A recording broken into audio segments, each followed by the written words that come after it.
Hello everyone, my name Manisha Gond and I am a BMS student. आज का topic है दोषों के आश्रय आश्रय भाव। तो सबसे पहले देखते हैं जो दोष होते हैं वो धातुओं पर किस प्रकार से आश्रित होते हैं। तो इसमें जो आश्रय होता है वो कौन प्रदान करता है? आश्रय जो होता है वो प्रदान करता है दूष्य या फिर इसी को बोलते हैं धातु। ये क्या करते हैं? आश्रय प्रदान करते हैं। और आश्रय जो होते हैं वो कौन होते हैं? वो है दोष। दोष जो होते हैं वो क्या होते हैं? धातुओं पर आश्रित होते हैं। इसी को क्या बोलते हैं? आश्रय आश्रय भाव। देखते हैं जो क्या है दोष होते हैं वो किस प्रकार से धातुओं पर आश्रित होते हैं।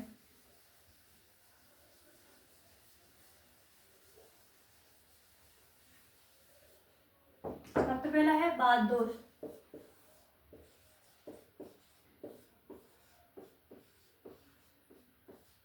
यहाँ देखते हैं ये आश्रयी और ये है आश्रय। तो बाध दोष का जो आश्रय होता है वो कौन होता है? अस्थि। अस्थि धातु होती है। क्या होती है? अस्थि धातु। उसके बाद है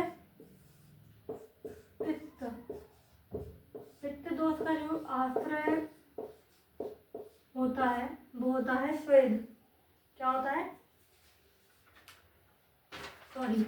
पित्त दोष का जो आश्रय होता है वो होता है रक्त। रक्त धातु होती है। कौन सी धातु होती है? रक्त धातु। पित्त दोष का जो आश्रय कौन होता है? रक्त धातु होती है। उसके बाद है कफ। कफ दोष का जो आश्रय होता है वो है रस, मेद, रस, मांस, मेद, मज्जा और शुक्र। रस, मांस, मेद और मज्जा और शुक्र ये क्या होते हैं? कफ दोष के आश्रय धातु होती हैं। तो सबसे पहले अपन देखते हैं बाध दोष। बाध दोष जो होता है वो क्या होती है कि जो अस्थि धातु होती है, अस्थि धातु पर आश्रित होती है। मतलब अस्थि धातु जो होती है वो उसका क्या होता है? आश्रय होता है।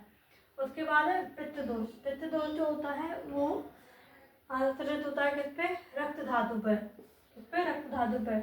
और जो कफ दोष होता है वो होता है रस, मांस, मेद और मज्जा और शुक्र। इन पे क्या होता है? आश्रित होता है।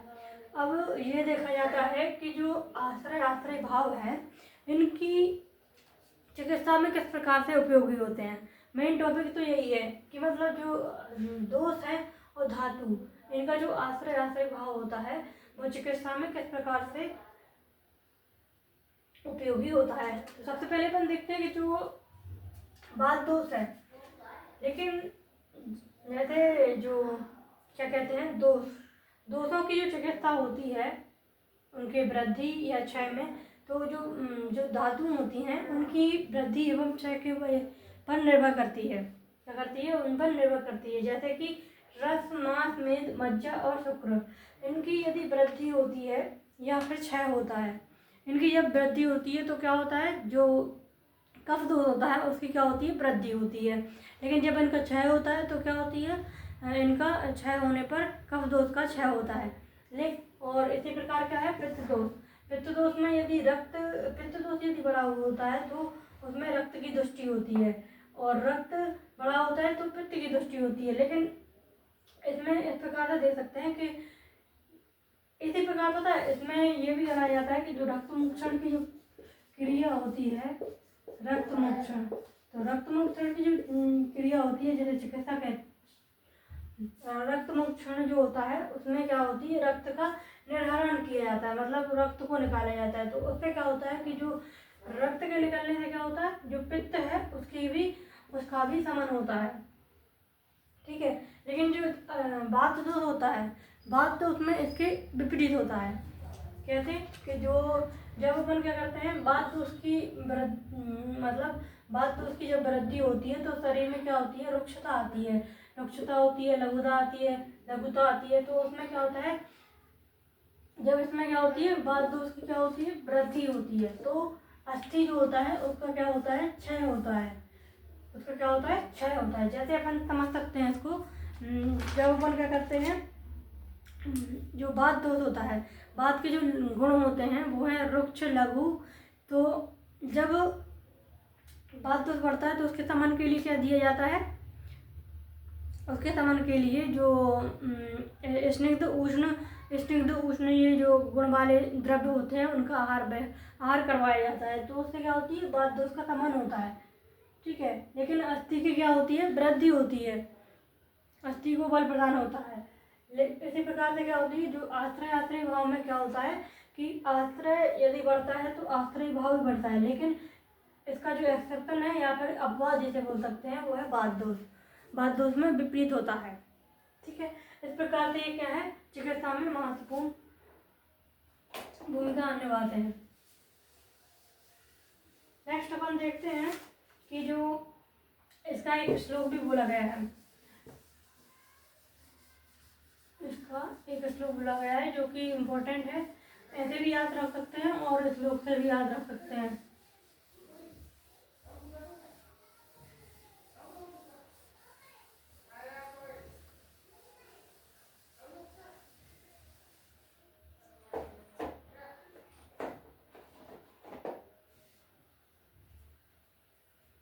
श्लोक है तत्र स्थानी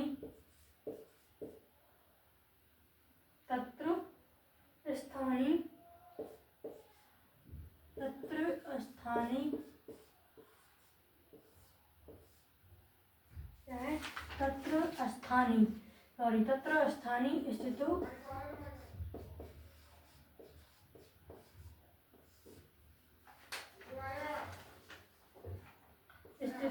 वायु पित्तम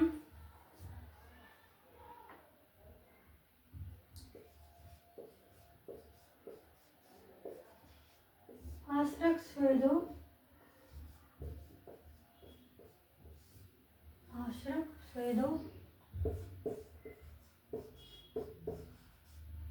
पित्तम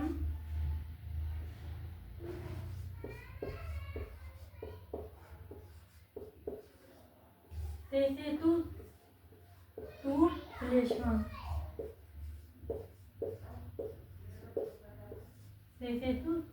तू श्लेष्मा, ये अष्टांग संग्रह में लिखा गया है। तो ये श्लोक भी अपन लिख सकते हैं इसमें कि तत्र स्थानी मतलब होता है अस्थि, ये क्या है, अस्थि। तो अस्थि जो होती है वो किसका आश्रय होता है, वायु का, किसका होता है, वायु का। आश्रक और स्वेद, तो वहाँ पे आश्रक और स्वेद है, दो है यहाँ पे, ठीक है। आश्रक और स्वेद जो होता है वो किसका होता है, पित्त का होता है। और शेष जो होते हैं मतलब रस मांस में मज्जा शुक्र, ये किसके होते हैं, श्लेष्मा के होते हैं। मतलब रस मांस में जो होते हैं वो किसमें, श्लेष्मा यानी कफ जो होता है वो रस मांस में आश्रित होता है। तो ये श्लोक भी लिख सकते हैं अपन। नेक्स्ट है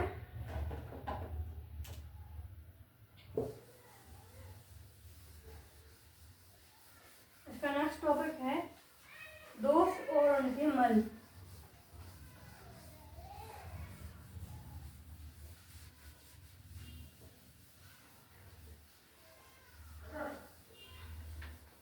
आज का जो वीडियो है वो पर्टिकुलर जो दोष हैं उनके क्या गुण होते हैं, आश्रय भाव और उसका एक्सप्लेनेशन किया जाएगा।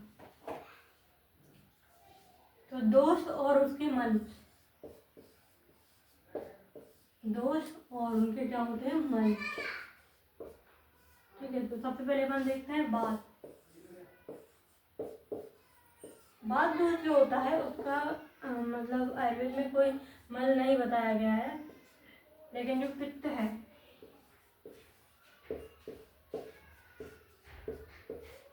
दोष जो होता है उसका मल होता है स्वेद।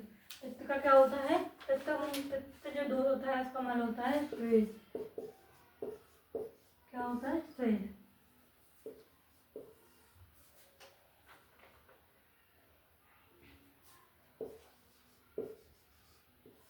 कफ का मल क्या होता है, कफ से जो मल बनता है वो होता है पुरीस और मूत्र।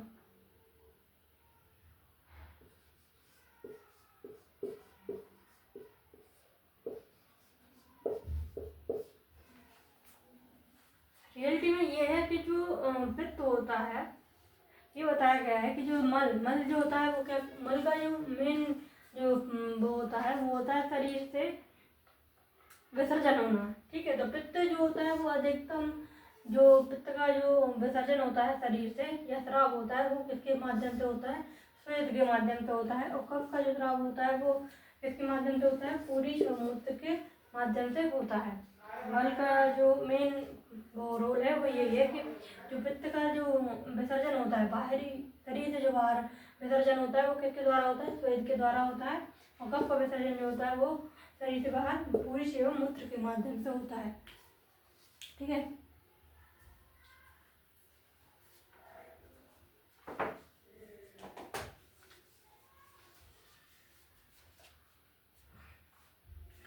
नेक्स्ट है जो दोष होते हैं उनकी चिकित्सा क्या होती है।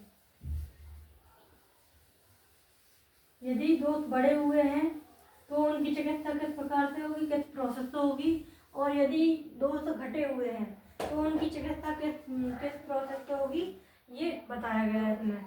ठीक है, तो जो बात होती है, बात की जो बात यदि क्या है, यदि बात का क्षय है तो उसकी जो वृद्धि चिकित्सा होगी। सबसे पहले अपन देखते हैं वृद्धि चिकित्सा।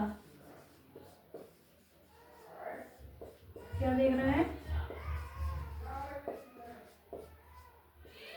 वृद्धि चिकित्सा। तो वृद्धि चिकित्सा में क्या होता है, बात दोष यदि क्या है, बढ़ा हुआ है, नहीं, जो बात दोष है यदि घटा हुआ है तो उसकी हम क्या करते हैं, वृद्धि चिकित्सा करते हैं। तो वृद्धि चिकित्सा किस प्रोसेस के द्वारा की जाती है, किसके माध्यम से की जाती है, तो वो होता है व्रंघन।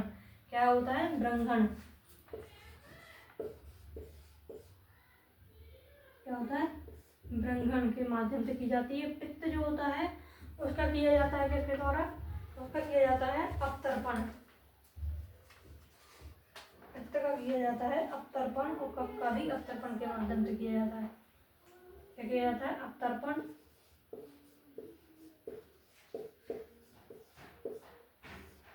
और अवतर्पण।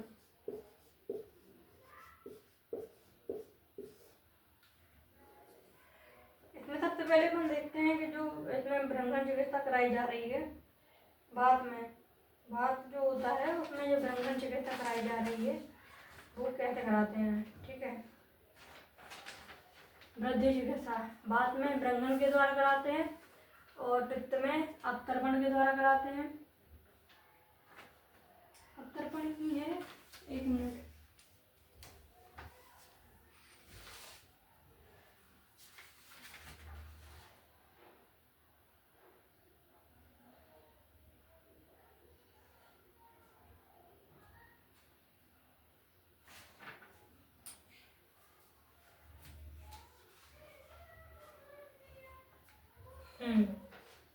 मतलब ये बोला गया है इसमें वृद्धि चिकित्सा मतलब जो क्या है, बात दोष बढ़ी हुई है, सॉरी थोड़ा मिस्टेक हो गया।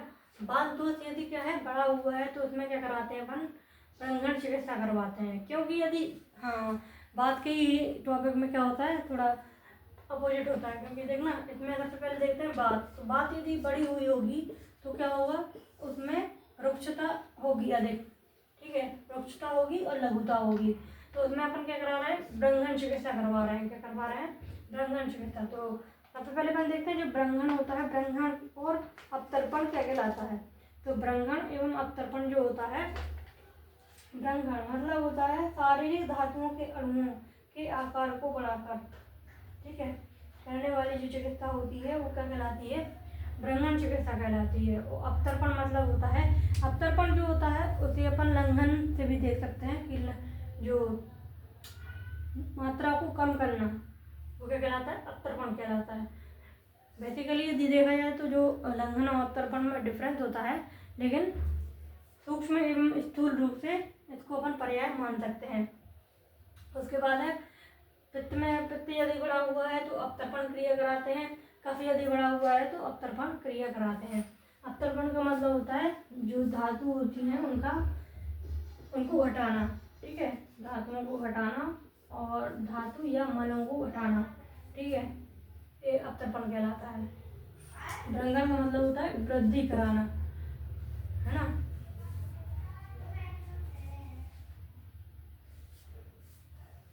नेक्स्ट अपन देखते हैं क्षय चिकित्सा क्या होती है।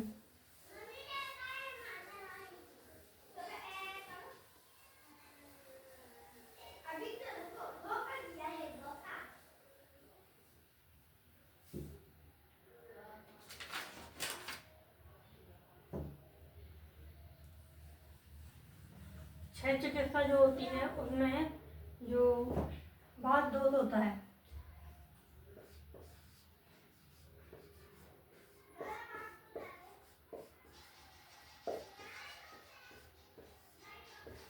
क्षय चिकित्सा में बात दोष में क्या कराते हैं,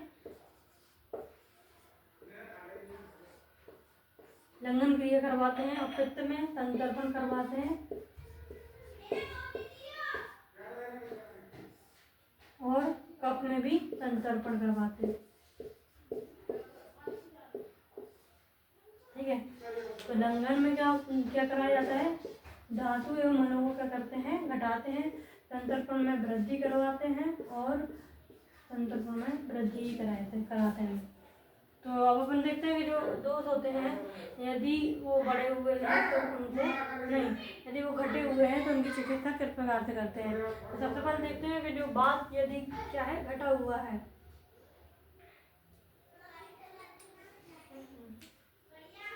ठीक है, बाद में क्या करा रहे हैं, क्षय चिकित्सा में लंघन और पित्त में क्या कराते हैं, संतर्पण कराते हैं। पित्त यदि क्या है, बढ़ा हुआ है, सॉरी घटा हुआ है, पित्त क्या है, घटा हुआ है, तो उसमें हम क्या कराते हैं, संतर्पण चिकित्सा कराते हैं। और यदि कफ घटा हुआ है तो उसमें संतर्पण चिकित्सा कराते हैं। और बात यदि घट रहा है शरीर में तो उसमें लंघन चिकित्सा कराते हैं। लंघन चिकित्सा इसलिए कराते हैं क्योंकि जो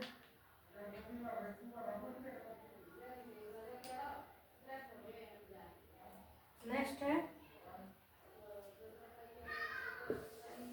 तो अपन अलग से वीडियो देखेंगे,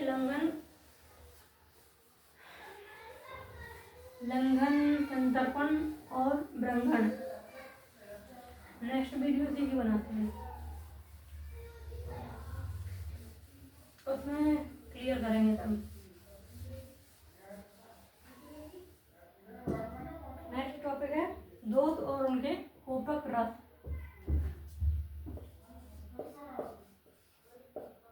दोष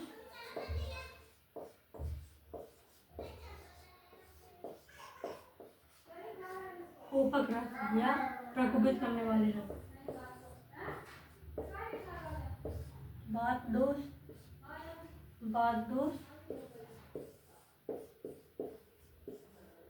पित्त और कफ। तो बात दोष का जो कोपित दो रस होते हैं वो होते हैं कटु, तिक्त, कसाय। क्या होता है,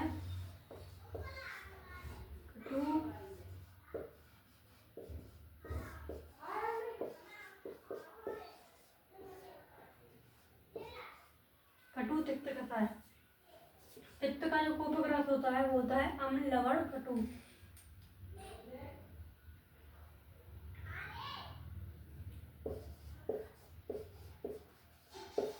अम्ल,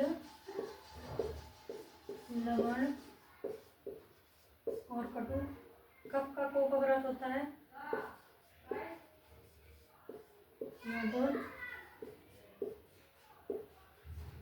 अम्ल, लवण। मेनली अपन देखते हैं कि जो बात दोष होता है वो किन रसों के सेवन करने से प्रकोपित होता है और पित्त दोष किन रसों के सेवन करने से प्रकोपित होता है और कफ रस किन रसों के सेवन करने से प्रकोपित होता है। तो जो रस होते हैं, जो रस जो होते हैं, जिस प्रकार से अपन आहार का सेवन करते हैं उसमें जो रस होते हैं तो वो मेनली कितने होते हैं, रस जो होते हैं वो मेनली 6 माने गए हैं। मधुर, अम्ल, लवण, कटु, तिक्त, कसाय। तो यदि क्या होता है, हम यदि क्या करते हैं, कटु, तिक्त, कसाय, इनका ये जो रस होते हैं इनका अधिक मात्रा में सेवन करते हैं तो क्या होता है, वात दोष की वृद्धि होती है। ठीक है, वात दोष की वृद्धि या फिर प्रकोपित होता है। और यदि हम अम्ल, लवण, कटु रस का सेवन अधिक मात्रा में करते हैं तो पित्त दोष की वृद्धि होती है।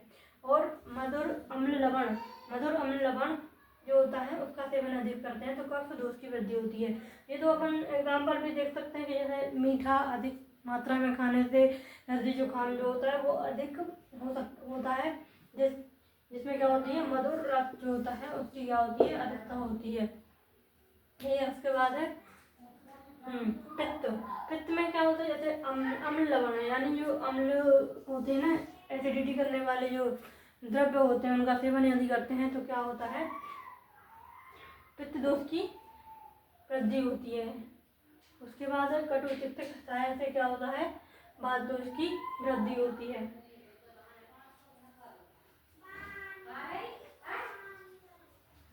नेक्स्ट टॉपिक देखते हैं, इनके समन करने वाले रस। ये जो दोष होते हैं वात, पित्त, कफ, इनको समन करने वाले दो रस कौन से होते हैं। तो सबसे पहले अपन देखते हैं वात दोष। तो वात दोष को समन करने वाला जो रस होते हैं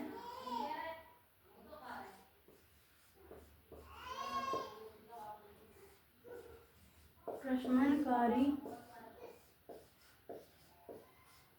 रस, जिसमें सबसे पहले आता है वात दोष को जो समन करता है वो होते हैं मधुर, अम्ल, लवण। मधुर, अम्ल, लवण, ये क्या करते हैं, वात का समन करते हैं। फिर इसके ही जस्ट देखते हैं कौन था, कफ। कफ का जो समन करते हैं वो कौन होता है, कटु, तिक्त, कसाय। ठीक है, ये क्या होते हैं, कफ का समन करते हैं। कौन कौन से, कटु, तिक्त और कषाय। कटु, तिक्त, कषाय होते हैं वो क्या करते हैं, कफ का समन करते हैं। अब बचता है पित्त। पित्त जो होता है उसका आता है तिक्त, कषाय और मधुर। तिक्त, कषाय और मधुर, ये क्या करते हैं, पित्त का समन करते हैं। ठीक है, अभी आप लोगों को केवल देख लेना है कि रस जो होते हैं वो वृद्धिकारी कौन से होते हैं और समनकारी कौन कौन से होते हैं। नेक्स्ट वीडियो में हम देखेंगे कि जो क्या कहते हैं, रस होते हैं वो कितने प्रकार के होते हैं और वो दोषों को किस प्रकार से प्रभावित करते हैं। Thank you.